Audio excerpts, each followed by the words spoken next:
अस्सलाम वालेकुम everyone, welcome back to my YouTube channel. और आज हम बात करेंगे एक बहुत ही इंपॉर्टेंट टॉपिक पे, जिसका मुझे काफ़ी जूनियर से बोला था कि भाईजान एक गाइडेंस वीडियो बना दें फर्स्ट ईयर एमबीबीएस के बारे में।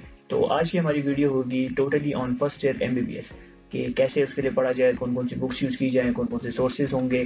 तो वीडियो के एंड पे मैं आप लोगों को ये भी बताऊँगा कि आप लोगों ने कौन कौन से लेक्चर्स आप देख सकते हैं, यूट्यूब चैनल्स कौन कौन से रिकमेंडेड हैं।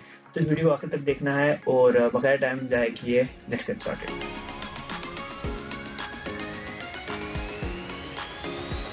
तो सबसे पहले तो उन लोगों के लिए जो कि चैनल पर नए हैं, this is Fahad Malik, MBBS student at Ayub Medical College. और वो लोग जो ये वीडियोस देख रहे हैं उन्होंने मेरी पहली वीडियोस भी देखी हैं, जिसमें मैंने एमडी कैट के हवाले से गाइडेंस दी है।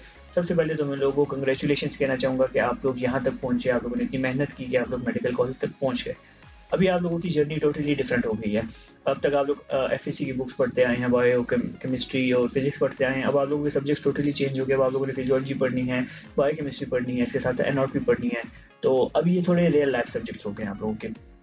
तो इसके हवाले से काफ़ी जूनियर्स जो होते हैं वो मिसगाइडेड भी होते हैं, उनको समझ नहीं आ रही होती कि हम लोगों ने पढ़ना किस तरीके से, हम लोगों ने अपनी रूटीन कैसे रखनी है, हम लोगों ने बुक्स कौन सी यूज़ करनी है, हम लोगों ने सोर्सेज कौन सी यूज़ करने हैं। तो आज हम इन सब चीज़ों पे बात करेंगे। मैं अपना एक्सपीरियंस शेयर करूँगा, बाकी मैंने अपने कुछ फ्रेंड से भी मशवरा लिया है, उनके बताए गए सोर्सेज भी मैं आप लोग को बताऊँगा। तो जितने भी न्यू इंडक्टीज़ होते हैं उनका एक बहुत बड़ा मसला होता है कि उनको समझ नहीं आ रही होती है कि एमबीबीएस में हो क्या रहा है। जैसे हम लोग भी आए थे फर्स्ट ईयर में, तो हमें भी नहीं पता लग रहा था कि ये चल क्या रहा है, मॉड्यूलर सिस्टम क्या है, ब्लॉक्स का क्या सीन होता है। तो सबसे पहले मैं बेसिक्स थोड़ी बताऊँगा आप लोगों को, मॉड्यूल के बारे में बताऊँगा, ब्लॉक्स के बारे में बताऊँगा, उसके बाद हम आगे चलेंगे। होता कुछ यूँ है कि 2018 से पहले हमारे पास एसईक्यू सिस्टम होता था जिसमें लंबे-लंबे पैराग्राफ्स आपको लिखने पड़ते थे एग्ज़ाम में, लेकिन 2018 ऑनवर्ड वो सिस्टम खत्म हो गया। अब हमारे पास है स्पेशली केपीके में मॉड्यूलर सिस्टम, जिसमें आप लोगों ने सिर्फ़ और सिर्फ़ एमसीक्यूज़ हल करने होते हैं। उसका ये सीन होता है कि केएमयू के अकॉर्डिंगली पूरे साल का जो कोर्स है उनको उसको 3 ब्लॉक्स में डिवाइड किया जाता है। फर्स्ट ईयर के केस में हमारे पास 3 ब्लॉक्स हैं जिसका नाम है block A, block B and block C. अब हर एक ब्लॉक का एक स्पेसिफिक नाम भी है और उस नाम से हमें पता लग जाता है कि इस ब्लॉक में कंटेंट क्या होगा, इस ब्लॉक में हमें क्या पढ़ाया जाएगा, हम लोग क्या-क्या चीज़ें सीखेंगे। इस तरह ब्लॉक ए का नाम है हमारे पास फाउंडेशन एंड ब्लड मॉड्यूल। अब इस नाम से ही ज़ाहिर है कि इसमें आपको ब्लड के बारे में पढ़ाया जाएगा, इसमें आपको फाउंडेशन पढ़ाई जाएँगी। इस तरीके से ब्लॉक बी का नाम है एमएसके, मस्कुलोस्केलेटल सिस्टम, जिसमें आपको अपर लिम्ब, लोअर लिम्ब और जितनी एनाटॉमी है, मेजर पोर्शन जो एनाटॉमी का है वो आपको एमएसके में पढ़ाई जाएगी। तीसरा ब्लॉक जो हमारे पास ब्लॉक सी, उसका नाम है सीवीएस, कार्डियोवैस्कुलर सिस्टम, जिसमें आपको वो सारी चीज़ें जो कि हार्ट से रिलेटेड हैं और हमारे वैस्कुलर सिस्टम से रिलेटेड हैं, ये सब चीज़ें पढ़ाई जाएँगी आपको। एग्जाम पॉइंट ऑफ व्यू से अगर बात करें तो हर ब्लॉक के टोटल 120 एमसीक्यूज होते हैं, जिसमें पासिंग रेशियो हमारे पास 50% होती है। It means you have to score at least 60 marks paper pass करने के लिए। लास्ट ईयर तक तो ये सीन था, लेकिन अभी मैंने सुना है कि पासिंग रेशियो लोगों ने बढ़ा के 60% कर दी। It means you have to obtain almost 75 or 80 marks, I guess ऐसे ही है। तो जो 120 एमसीक्यूज होते हैं ये ओवरऑल डिवाइडेड होते हैं, हर एक ब्लॉक में किसी एक सब्जेक्ट की वेटेज ज़्यादा होती है, बाकियों की वेटेज कम होती है। इस तरह हम ब्लॉक बी की बात करें एमएसके की, तो एमएसके में एनाटॉमी की एक बहुत बड़ी वेटेज है। 120 में से टोटल 56 एमसीक्यूज एनाटॉमी के होते हैं और बाकी जो एमसीक्यूज पीछे बच जाते हैं वो डिवाइडेड होते हैं बायोकेमिस्ट्री में और फिजियोलॉजी में और बाकी सब्जेक्ट्स में, माइनर सब्जेक्ट्स में। बात करेंगे हम डिपार्टमेंट्स की, तो फर्स्ट ईयर सेकेंड ईयर में टोटल 3 डिपार्टमेंट्स होते हैं जो कि हैंडल कर रहे होते हैं आपका कोर्स, जिसमें एक डिपार्टमेंट होता है बायोकेमिस्ट्री का, दूसरा डिपार्टमेंट होता है एनाटॉमी का और तीसरा डिपार्टमेंट होता है फिजियोलॉजी का। और सब्जेक्ट्स भी हमारे पास यही हैं। टोटल फर्स्ट ईयर और सेकंड ईयर में सिर्फ 3 सब्जेक्ट्स हैं जिनमें आपको डील करना है, जिसमें पहला सब्जेक्ट है बायोकेमिस्ट्री, दूसरा सब्जेक्ट है फिजियोलॉजी और तीसरा सब्जेक्ट है हमारे पास एनाटॉमी। अब एनाटॉमी के आगे 3 सब ब्रांचेस आ जाती हैं, जिसमें हमारे पास एक होता है ग्रॉस एनाटॉमी, दूसरा होता है एम्ब्रियोलॉजी और तीसरा होता है हिस्टोलॉजी। अब बायोकेमिस्ट्री में हम क्या पढ़ते हैं, बायोकेमिस्ट्री में हम वो सारे रिएक्शंस पढ़ते हैं जो कि हमारी बॉडी में अकर हो रहे होते हैं, वो सारे एंजाइम्स पढ़ते हैं जो कि हमारी बॉडी में फंक्शन कर रहे होते हैं और इन सब चीज़ों के बारे में पढ़ते हैं। फिजियोलॉजी में हम वो सारे सिस्टम पढ़ते हैं जो कि हमारी बॉडी को रन कर रहे होते हैं, जिसमें कार्डियोवैस्कुलर सिस्टम आ जाता है, रीनल सिस्टम आ जाता है। इसके अलावा बाकी भी जो सिस्टम हमारी बॉडी में वर्क कर रहे होते हैं, इन सब चीज़ों के बारे में हम पढ़ते हैं फिजियोलॉजी में। आते हैं एनाटॉमी की तरफ। अब एनाटॉमी में जो सबसे पहला पोर्शन है हमारे पास वो है ग्रॉस एनाटॉमी का। ग्रॉस एनाटॉमी में आप पूरी बॉडी का जो स्ट्रक्चर है, जिसमें आपके पास मसल्स आ जाते हैं, लिगामेंट्स आ जाते हैं, बोन्स आ जाती हैं, नर्व सप्लाई आ जाती है, आर्टेरियल सप्लाई आ जाती है, इन सब चीज़ों के बारे में हम पढ़ते हैं ग्रॉस एनाटॉमी में। एपिडोलॉजी में हम वो चीज़ें पढ़ते हैं जो कि हमारी फीटल लाइफ के साथ लिंक्ड होती हैं। हर वो चीज़ जो कि हमारी बर्थ से पहले अगर हो रही होती है हमारी बॉडी में, उन सब चीज़ों के बारे में किस तरह डेवलपमेंट्स हो रही होती हैं हमारी आइज़ की, ईयर्स की, नोज़ की, ब्रेन की, इन सब चीज़ों की, वो सब चीज़ें हम पढ़ते हैं एम्ब्रियोलॉजी में। और हिस्टोलॉजी में हम पढ़ते हैं टिश्यूज़ के बारे में, हमारी बॉडी में कौन कौन से टिश्यूज़ हैं उन टिश्यूज़ की लेयर कौन-कौन सी हैं, म्यूकोज़ा, सब म्यूकोज़ा, इन सब चीज़ों के बारे में हम हिस्टोलॉजी में पढ़ते हैं। उसके साथ-साथ हमें स्लाइड्स दिखाई जाती हैं जिसमें हम आइडेंटिफ़ाई कर सकते हैं कि ये टिश्यू हमारी बॉडी में इस ऑर्गन का है और ये टिश्यू हमारी बॉडी में इस ऑर्गन का है। तो जब आप हिस्टोलॉजी और ये सब चीज़ें अच्छे से पढ़ेंगे तो आप हर एक चीज़ को ईज़िली आइडेंटिफ़ाई कर सकते हैं। यहाँ तक बात की हम लोगों ने सब्जेक्ट्स के बारे में।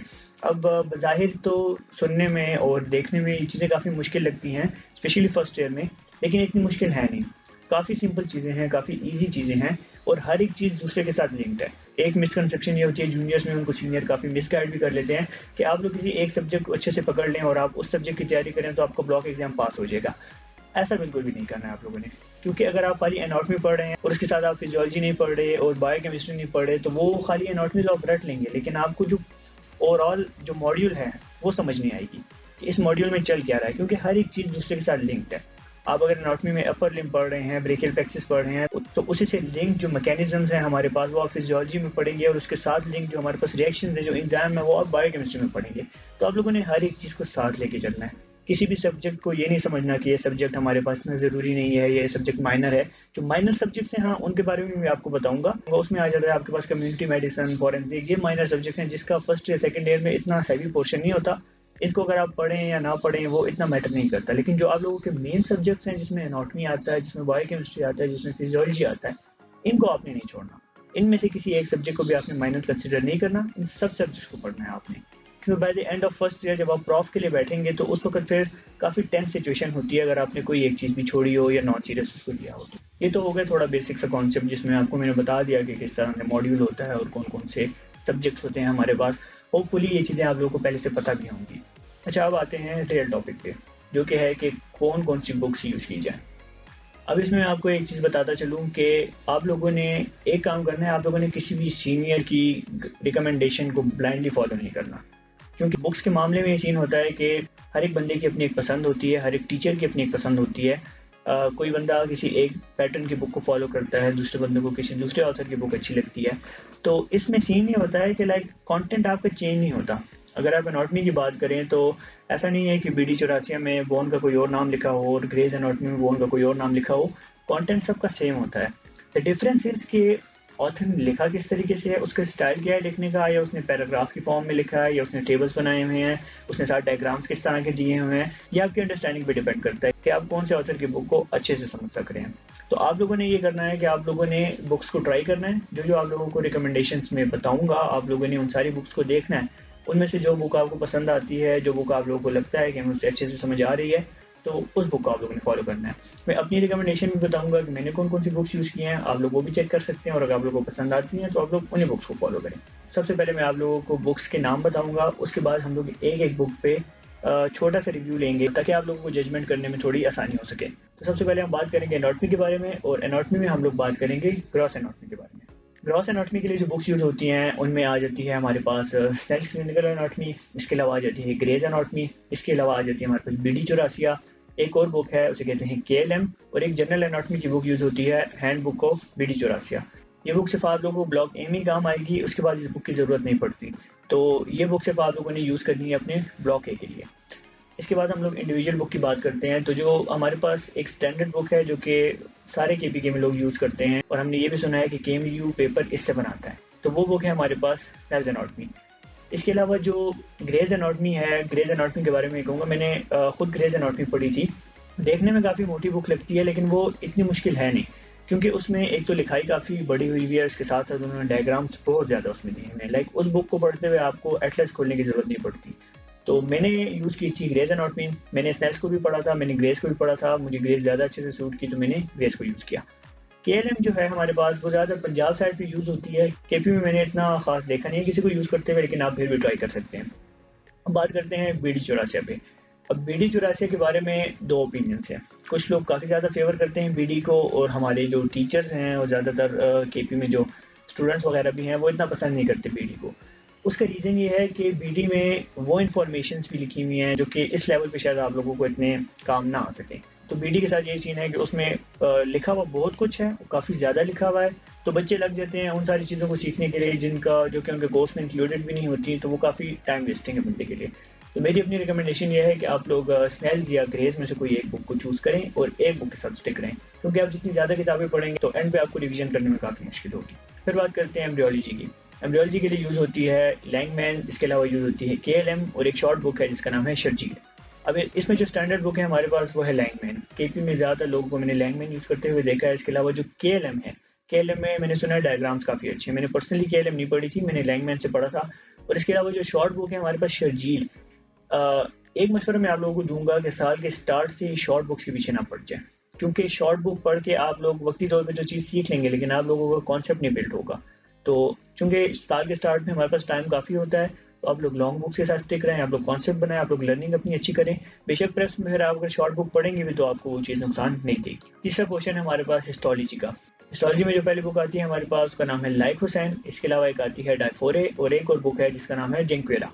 जेंक्वेरा जो है वो ज़्यादा पंजाब साइड पे लोग यूज़ करते हैं, केपी में लाइक हुसैन या डायफोरे को ही चूज़ किया जाता है। लेकिन इन दोनों बुक्स में से भी जो मेरी पर्सनल रिकमेंडेशन है, जो कि मैंने यूज़ की थी, वो मैंने लाइक हुसैन यूज़ की थी, क्योंकि वो लोकल ऑथर है और उसने काफ़ी ईजी और सिंपल करके चीज़ों को लिखा हुआ है। इसके अलावा आप डायफोरे भी देख सकते हैं, कुछ लोग डायफोरे को भी पसंद करते हैं। डायफोरे की हम लोग समरी से यूज़ करते हैं ज़्यादा। उसकी समरी एग्जाम से 1 घंटा पढ़ के आपको सारा चैप्टर ईजिली रिवाइज हो जाता है, लेकिन वो तब होता है जब आपने डिटेल में पहले से बुक पढ़ी हो। फिर बात करेंगे दूसरे मेजर सब्जेक्ट पे जो कि है फिजियोलॉजी। अब फिजियोलॉजी के लिए पूरे पाकिस्तान में एक ही बुक है जो कि स्टैंडर्ड है, जिसे कहते हैं गाइडन एंड हॉल। अब यही बुक है, इसी बुक के साथ आप लोगों ने स्टक रहना है। इसके अलावा बाकी शॉर्ट बुक्स हैं जिनमें आ जाती है हमारे पास मिनी गाइडन। इसके अलावा एक आ जाती है फिरदौस। एक और बुक है बीआरएस फिजियोलॉजी। लेकिन अगेन मेरी यही सजेशन है कि आप लोग स्टार्ट से शॉर्ट बुक्स के पीछे ना पढ़ें।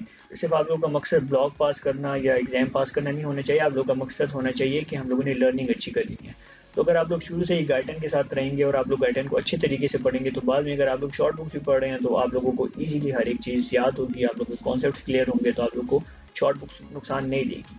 क्योंकि बाय द एंड आप लोग डॉक्टर बन रहे हैं, आप लोग खाली यहाँ पे एग्जाम पास करने नहीं आए। आप लोगों ने सिर्फ लोगों को दिखाने के लिए नहीं पढ़ना, आप लोगों ने अच्छे से पढ़ना है ताकि आप लोगों को कल वो सारे मैकेनिज्म्स और बॉडी के फंक्शन, इन सब चीज़ों को आप लोग अंडरस्टैंड कर सकें, आप लोग थिंक कर सकें एक दूसरे के साथ। तो गाइडन आप लोगों ने अच्छे तरीके से पढ़नी है और गाइडन का साइज देख के डरना नहीं है, क्योंकि गाइडन का सिर्फ 30% ऑफ द पोर्शन आप लोगों ने फर्स्ट ईयर में पढ़ना है और 70% ऑफ द पोर्शन आप लोगों ने सेकंड ईयर में पढ़ना है। तो इतनी मोटी बुक देखने में लगती है लेकिन इतनी खतरनाक है नहीं। फिर चलते हैं तीसरे सब्जेक्ट की तरफ जो कि है बायोकेमिस्ट्री। अब बायोकेमिस्ट्री की टोटल 3 बुक्स हैं, जिसमें आ जाती है हमारे पास सत्या, एक आ जाती है हमारे पास पंकजा और तीसरी आ जाती है हमारे पास लिपनकॉट। इसके अलावा एक और बुक है इंस्टेंट बायोकेमिस्ट्री जो कि शॉर्ट बुक है। अब सत्या, लिपनकॉट और पंकजा में काफ़ी हमारे पास तज़ाद आता है, क्योंकि कुछ लोग सत्या को प्रेफर करते हैं कि उसमें आसान लिखा हुआ है, कुछ लोग पंकजा को प्रेफर करते हैं कि वो टॉपर्स लोग पढ़ते हैं, कुछ लोग लिपनकॉट को प्रेफर करते हैं, उसमें टेबल्स वगैरह बने हुए हैं। लेकिन आप लोगों ने वो बुक पढ़नी है जिसकी आप लोगों को अच्छे से समझ आए। ये जो कॉन्सेप्ट था कि पंकजा टॉपर्स लोग पढ़ते हैं, ये कॉन्सेप्ट भी हमारे इंटरमीडिएट ने ख़त्म कर दिया था, जिसने सत्या पढ़ के केएमयू टॉप किया था। तो ज़रूरी नहीं है कि कोई एक बुक पढ़ के आप लोग टॉप करें। It's not about the book, it's about के how you study the book. आप लोग उससे कॉन्सेप्ट कैसे ले रहे हैं और आप लोग उसको किस तरह से पढ़ रहे हैं। कुछ टॉपिक सत्या में लिखे हैं जो कि पंकजा में नहीं है, कुछ टॉपिक पंकजा में लिखे हैं जो कि सत्या में नहीं है। लेकिन बायोकेमिस्ट्री की सीन में अगर आप 2 बुक्स भी साथ साथ पढ़ रहे हैं टॉपिक्स कवर करने के लिए, तो उसका आपको नुकसान नहीं होगा, उसका आपको फायदा ही होगा। लास्ट में हमारे पास जो माइनर सब्जेक्ट्स आ जाते हैं, कम्युनिटी मेडिसिन, फॉरेंसिक मेडिसिन और प्राइम वगैरह, तो इनके लिए कोई बुक्स लेने की ज़रूरत नहीं है। मैंने काफ़ी जूनियर्स को देखा है, हम भी जब फर्स्ट ईयर में थे तो हम अपने इंटीमेट्स को भी देखते थे कि वो जाके उसके लिए भी बुक्स उठा के ले आते थे। उनकी बुक्स लेने की फ़िलहाल कोई ज़रूरत नहीं है, क्योंकि उनके टोटल मिला के 10 एमसीक्यूज़, 8 एमसीक्यूज़ इन सब माइनर सब्जेक्ट को मिला के होते हैं, और उनकी पीडीएफ्स आप लोगों का जो सीआर है या क्लास के जो ग्रुप्स हैं उसमें ईज़िली शेयर हो जाती हैं, या आप लोग पास पेपर देके उसके एमसीक्यूज़ ईज़िली कवर कर सकते हैं। तो उसके लिए बुक्स लेने की और उनकी टेंशन लेने की अभी इतनी ज़रूरत नहीं है। अगर आप मेजर सब्जेक्ट्स को अच्छे से कवर कर रहे हैं तो माइनर की आप लोगों को टेंशन लेने की कोई ज़रूरत नहीं है। तो ये गलती ना करें कि उनके लिए बुक्स लेकर आएँ और आप लोग अपना टाइम उन चीज़ों पे ज़ाया करें और मेजर सब्जेक्ट आप लोगों से डिग जाएँ। ठीक हो गया? ये तो हो गई थोड़ी बहुत नॉलेज बुक्स के बारे में। मैंने अपनी तरफ से कोशिश की है कि मैं जिस हद तक आप लोगों को ईज़ी करके चीज़ें बता सकूँ, मैं बता दूँ। इसके अलावा भी अगर मुझसे कोई गलती हो गई है या कोई चीज़ मैंने ऐसी है जो मेंशन नहीं की और आप में से किसी को पता है, तो आप लोग कमेंट्स में मेंशन कर सकते हैं ताकि बाकी लोग भी देख लें, और उस गलती को आप हाईलाइट भी कर सकते हैं ताकि हम उसको नेक्स्ट टाइम के लिए ठीक कर लें। और ये बात कि आप लोगों ने ज़्यादा एफिशिएंट बनने के चक्कर में सारी बुक्स भी नहीं ले लेनी कि हमारे पास 4-4 बुक्स पड़ी होंगी तो हम लोग अच्छे से पढ़ लेंगे, क्योंकि एंड पे जब आप प्रॉफ के लिए बैठते हैं, आप लोग प्रेप्स में बैठते हैं तैयारी करने के लिए ना, तो उस वक़्त बंदे पे इतना ज़्यादा प्रेशर होता है कि फिर आप लोग जितनी ज़्यादा बुक्स को देखेंगे उतनी आप लोगों की टेंशन आप लोगों को ज़्यादा होगी, उतनी फ्रस्ट्रेशन आप लोगों को ज़्यादा होगी। तो अगर आप लोगों ने किसी एक बुक को अच्छे से पढ़ा हुआ है थ्रू आउट द ईयर और एंड पेपर्स में भी आप उस बुक को रिवाइज़ कर रहे हैं या उसके या अगर कोई शॉर्ट बुक रिवाइज़ कर रहे हैं और अपने कॉन्सेप्ट्स रिवाइज़ कर रहे हैं उसके साथ, तो आप लोगों के लिए चीज़ें काफ़ी ईज़ी हो जाएँगी। तो ये मशवरा है मेरा कि किसी एक बुक के साथ स्टिक रहें और अच्छे से पढ़ें उस बुक को। अब सोर्सेज़ की बात करते हैं। अब ये एक बहुत बड़ा डायलेमा है हमारा और ये प्रैक्टिकली सच भी है कि हम लोग मेजॉरिटी ऑफ अस जो हैं वो लेक्चर हॉल्स में या कॉलेज जाके हम लोग ज़्यादा कुछ नहीं सीखते। हमारी लर्निंग जो है अगर वो 20 टू 30% कॉलेज में है तो 70% हमारी मल्टीमीडिया सोर्सेज़ से, यूट्यूब से या बाकी लेक्चर्स वगैरह से होती है। इसमें कोई शर्म की बात नहीं है क्योंकि एट द एंड मैटर यही करता है कि आपने उस चीज़ को सीखा है या नहीं सीखा। बेशक आप कहीं से सीख रहे हो, आप किसी सीनियर से सीख रहे हैं, आप किसी इंटीमेट से सीख रहे हैं या आप यूट्यूब की वीडियो से सीख रहे हैं या आप लेक्चर हॉल में सीख रहे हैं। आप लोगों का मेन काम होना चाहिए कि हमने सीखना कौन-सा है। हम में से ज़्यादातर students almost I can say कि 99% ऑफ मेडिकल स्टूडेंट्स जो हैं वो रिलाई करते हैं डिफरेंट मल्टीमीडिया सोर्सेज़ पे, डिफरेंट यूट्यूब चैनल्स पे और उन लोगों ने अपनी पसंदीदा कुछ चैनल्स रखे होते हैं जिनकी उनको समझ आती है और वो टॉपिक पढ़ के क्लास में आके तो उसके बाद वो यूट्यूब से वीडियो देख के उस टॉपिक को समझते हैं, इजीली कवर करते हैं। तो अगर आप लोगों का भी ऐसा ही कोई सीन है तो मैं कुछ चैनल्स बताऊंगा जो कि आप लोगों को काफ़ी हेल्पफुल साबित हो सकते हैं through out your medical journey. Start करते हैं ग्रॉस एनाटॉमी से। तो ग्रॉस एनाटॉमी के लिए हमारे पास जो कुछ चैनल्स हैं उनमें पहले नंबर पे आ जाता है हमारे पास TCML, उसके अलावा आ जाता है कैन हब, इसके अलावा हम यूज़ कर सकते हैं निंजा नर्ड को भी कुछ सिलेक्टिव टॉपिक्स के लिए जैसे कि ब्रेकियल प्लेक्सिस वगैरह। इसके अलावा आ जाता है हमारे पास डॉक्टर अदिल बंदूक, जिनको काफ़ी लोग फेवर इस वजह से करते हैं कि जो उनके लेक्चर्स होते हैं उनकी PDFs ईजिली मिल जाती हैं तो वो आपको रिवीजन करने में आसानी होती है। फिर जो मेरी पर्सनल रिकमेंडेशन है specially for upper limb, lower limb and abdomen, वो एक लेक्चर्स हैं एक्लैंड एनाटॉमी के। वो 1 और लॉन्ग वीडियोस हैं लेकिन वो काफ़ी अच्छी। वो वीडियोस देख के आप लोगों को एनाटॉमी समझ भी आएगी, आप लोगों को मज़ा भी आएगा देखने का, तो आप लोग उसको ज़रूर ट्राई करें। इसके अलावा एक और सोर्स है जिसे काफ़ी लोग यूज़ करते हैं, वो है हमारे पास एप्लीकेशन, मोबाइल एप्लीकेशन, जिसमें आप लोग 3D स्टाइल में सारी एनाटॉमी देख सकते हैं, समझ सकते हैं। उसमें जो मैंने ऐप यूज़ किया था उसका नाम है एनाटॉमी 3D एटलस और ये काफ़ी अच्छा ऐप है, पेड ऐप है लेकिन आपको क्रैक वर्जन भी मिल सकता है। अगर आप सारे दोस्त मिलके भी इसको परचेज करें और आप लोग यूज़ करें तो ये काफ़ी हेल्पफुल होगा, इससे आप लोगों की एनाटॉमी काफ़ी ईजी हो जाएगी। फिर बात करेंगे एम्ब्रियोलॉजी में। तो एम्ब्रियोलॉजी के लिए जो हमारे पास चैनल्स हैं उनमें आ जाता है नंबर 1 पे MBS Medi Lecture, Brainless Medicos, Selfless Medicos और एक और चैनल है मिनामेड ईज। ये सब चैनल्स सारे काफ़ी अच्छे हैं। इसमें फिर आप लोगों ने खुद जज करना है कि आप लोग को किसका स्टाइल अच्छा लग रहा है और आप लोगों को किसकी अच्छे से समझ आ रही है। इसके अलावा निंजा नर्ड भी काफ़ी अच्छे से एम्ब्रियोलॉजी करवाई हुई है लेकिन वो सिलेक्टिव टॉपिक्स हैं, आप उसको भी देख सकते हैं। हिस्टोलॉजी की अगर बात करें तो हिस्टोलॉजी के लिए एक ही अच्छा चैनल है जो कि है MBS मेडी लेक्चर। उसने काफ़ी अच्छे से हिस्टोलॉजी समझाई हुई है। लोकल चैनल है, KP बेस्ड है, तो उसने हमारे ही कॉन्टेक्ट, हमारी ही बुक्स से उसने करवाया हुआ है और काफ़ी अच्छे से करवाया हुआ है। लेकिन इस तरह अगर आप लोग यूट्यूब पे सर्च करें तो आप लोगों को किसी एक टॉपिक की 100 ऑफ वीडियोस मिल सकती हैं जिसमें फिर आप लोगों ने खुद देखना है कि कौन सी वीडियो अच्छी है और खुद आप लोगों ने जजमेंट करनी है इस चीज़ की। लेकिन जो मेरी पर्सनल रिकमेंडेशन है वो है MBS मेडी लेक्चर्स। चलते हैं फिजियोलॉजी की तरफ। फिजियोलॉजी के लिए जो चैनल्स हैं उनमें अगेन आ जाते हैं MBS Medi Lecture, Brainless Medicos, Selfless Medicos. इसके अलावा एक और चैनल है मेडिकल गेटवे के नाम से, वो भी काफ़ी अच्छा चैनल है। इसके अलावा फिजियोलॉजी के कुछ टॉपिक्स जो हैं वो निंजा नर्ड से भी आप लोग कर सकते हैं। अब आ जाती है बायोकेमिस्ट्री। अब बायोकेमिस्ट्री के लिए 2 चैनल्स हैं जिनमें पहले नंबर पे आता है डॉक्टर राजेश, जिन्होंने काफ़ी अच्छे से प्लेलिस्ट बना के हर एक टॉपिक को कवर किया हुआ है, आप उनको देख सकते हैं। और इसके अलावा again Ninja nerd. Ninja nerd वो वाइड चैनल है जिसने ऑलमोस्ट MBBS के जितने सब्जेक्ट्स हैं उन सबको कवर किया हुआ है, लेकिन उसमें ये सीन होता है कि क्योंकि उसके लेक्चर्स, उसकी वीडियोस काफ़ी बड़ी हैं तो उनकी सारी प्लेलिस्ट तो आप देख नहीं सकते, लेकिन आप किसी स्पेसिफिक टॉपिक को समझने के लिए जो आपको बाकियों से समझ नहीं आ रही है उसके लिए आप लोग निंजा नर्ड को यूज़ कर सकते हैं। अच्छा, एक चीज़ जो मैं बताना चाहूँगा आप लोगों को, जो फर्स्ट ईयर की आवाम होती है वो लोग काफ़ी ऑब्सेस्ड होते हैं डॉक्टर नजीब से, क्योंकि उन लोगों ने सुना होता है कि डॉक्टर नजीब के लेक्चर्स काफ़ी अच्छे हैं और आपने कॉन्सेप्ट बनाने हैं, आपने नोट्स बनाने हैं, आपने ये सब चीज़ें करनी है। मैं आप लोगों को बताऊं कि फर्स्ट ईयर में डॉक्टर नजीब का कोई काम नहीं। अगर आपके पास टाइम बहुत ज़्यादा है, अगर आप लोगों की पिकिंग स्पीड काफ़ी अच्छी है, आप लोग उसके बड़े-बड़े लेक्चर्स देख सकते हैं, तो आप लोग देख सकते हैं, कोई मसला नहीं है। लेकिन डॉक्टर नजीब के लेक्चर्स जितने लेंथी हैं और जितने उनके लेक्चर्स डिटेल्ड हैं, उतनी डिटेल आप लोगों को शायद फर्स्ट ईयर में नहीं चाहिए होती। तो लोग क्या करते हैं, डॉक्टर नजीब भी अपना इतना टाइम वेस्ट कर लेते हैं कि उनसे फिर बाकी सब्जेक्ट्स रह जाते हैं और वो इतनी ज़्यादा वीडियोज़ होती हैं कि फिर उनको आपको रिवाइज़ करने का टाइम नहीं मिलता। तो मैं आप लोगों को ये मशवरा दूँगा कि फर्स्ट ईयर में डॉक्टर नजीब के पीछे ना पड़ें। जो मैंने रिकमेंडेशंस दी हैं आप लोगों को, जो चैनल्स बताए हैं, आप लोग उनको यूज़ कर सकते हैं। इसके अलावा जो सेकंड ईयर है उसमें फिर डॉक्टर नजीब बहुत काम आते हैं। उसमें न्यूरो एनाटॉमी के लिए, हेड एंड नेक के लिए जो उनके लेक्चर्स हैं वो काफ़ी यूज़फुल हैं और वो आप लोगों ने it is a must go.